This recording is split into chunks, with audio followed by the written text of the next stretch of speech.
This is the Marriage Podcast, and I'm your host, Alexandra Stockwell. I'm a physician turned relationship and intimacy expert, and I specialize in showing couples how to have incredible, passionate relationships. I myself have been married for 25 years.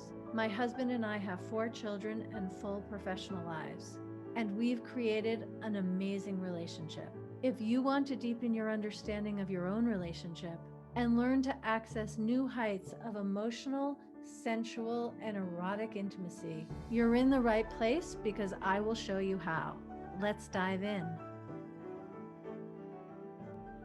Hey everyone, this is Alexandra, and on this episode of the Marriage Podcast, I'm going to share with you how it is that I transitioned from being a physician to a relationship and intimacy expert.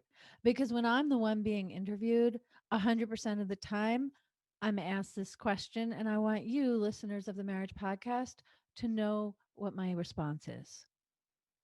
Let me set the stage.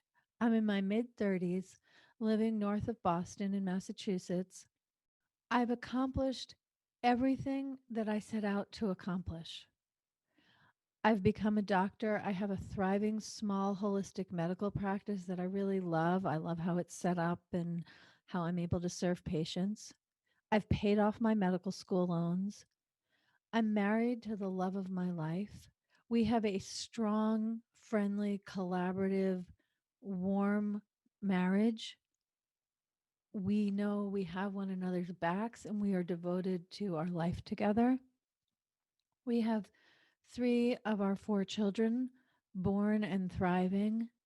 We're living in a home I really like. It's not paid for yet. We're paying the mortgage, but that's fine. And so anything that I've put my attention on in order to accomplish it, it's happening.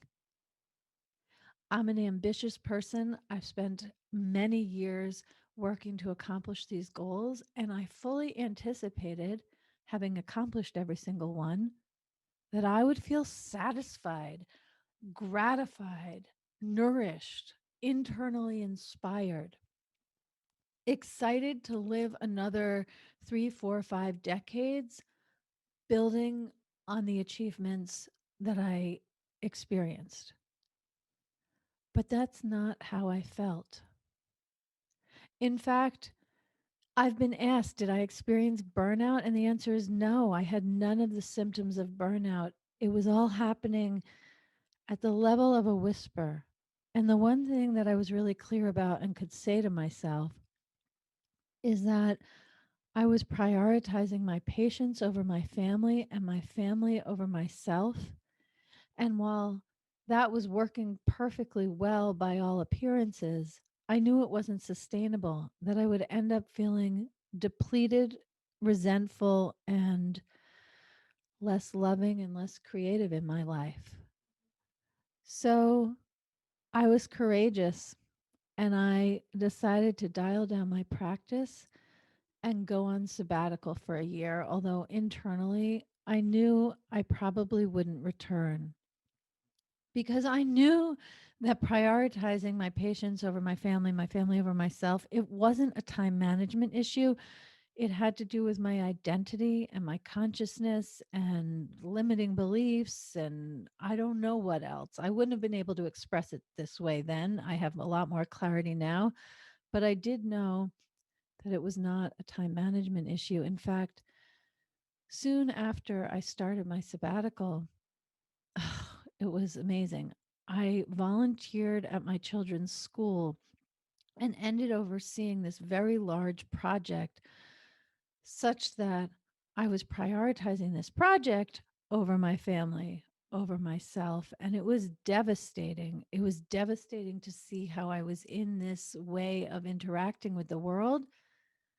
And on the other hand, it was funny and extremely affirming that this was important for me to figure it out. Because if nothing else, I did not want to pass this kind of self sacrificing mode on to my children. I didn't want to model it. So, what did I do? Well, I was raising 3 children, one of them young and nursing. I was married, I was running a household, and I had more free time than I had ever had in my adulthood. And I started doing things with no particular goal, no particular agenda, just doing them because I felt like it, which was not how I had previously lived. I used to think of it as following my nose wherever it led. I took some dance classes. I spent days just sitting next to this river near where we lived. I did spiritual trainings. I did women's empowerment circles. I led parenting circles. Like I wasn't only a student, I taught some things. I did more art in my day. And mostly I made room to listen to my own thoughts and see what was arising in my body and in my soul in a way that I just never had done while driven and ambitious as a teenager and a woman in my 20s and my early 30s.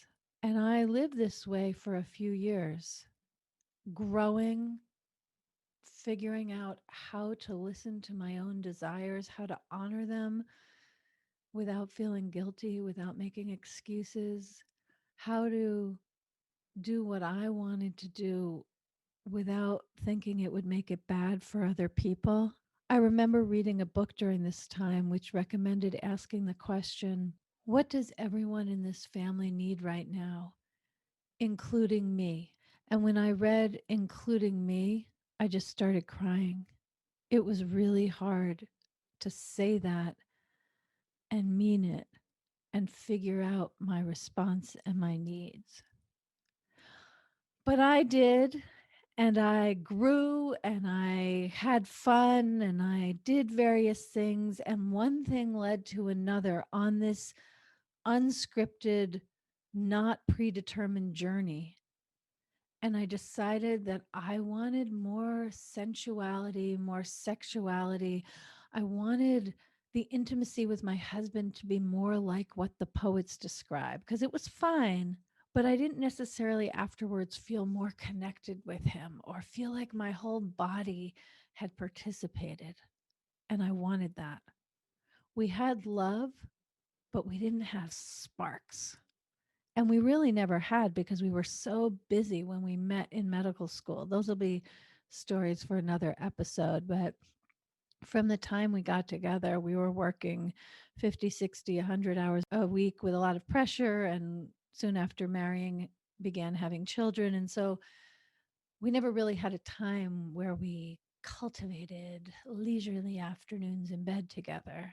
And as I followed my nose in the way that I meant it earlier, this became something that I wanted to experience. And so I enrolled in a training that was about sensuality and sexuality that just happened to also be a coach training.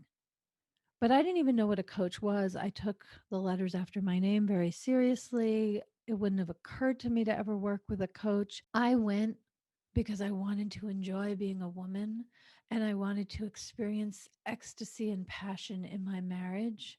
And I learned how to do that. However, the very first lab, the coaching lab in this training program, I went to it because I thought, I'm curious. And if this is also a training to be a coach, I just want to know a little bit more about that. Well, when I went to that coaching lab, I knew I had come home because through relationship and intimacy coaching, I've been able to do all of my favorite parts of practicing medicine without any of the things that really weren't working for me. And the nature of relationship coaching requires a level of integration, vulnerability, and presence, intimacy with myself, and capacity to experience intimacy with others. I don't mean sexual intimacy, I mean emotional intimacy. And learning how to do that in order to facilitate transformation in others has been profoundly healing and rewarding for me personally, and certainly for my marriage. And in fact, the growth, the access to passion and erotic energy in a lifelong committed marriage has come simultaneously and synergistically with my professional standards of excellence and high level of skill in facilitating the same thing in my clients. I'm so grateful to my hundreds and hundreds of clients whom I've been able to help and who have simultaneously taught me. Because the realm of intimacy, it always has new mysteries, moments of awe, tenderness, and potency. And I just love being able to show people how to access that in their lives. It really is a learnable skill. And it fuels and is fueled by me walking my talk and experiencing incredible things with my husband, which was what inspired me to go down this path in the first place. I'm so glad you're here, joining the conversation through listening. If anything I've shared speaks to you, please reach out and contact me. If you have any questions, I'll be happy to answer them in upcoming episodes. And in the meantime, I want you to know where I'm coming from as I interview amazing couples and relationship experts and share more of my own stories, both in my work with clients and in my own life.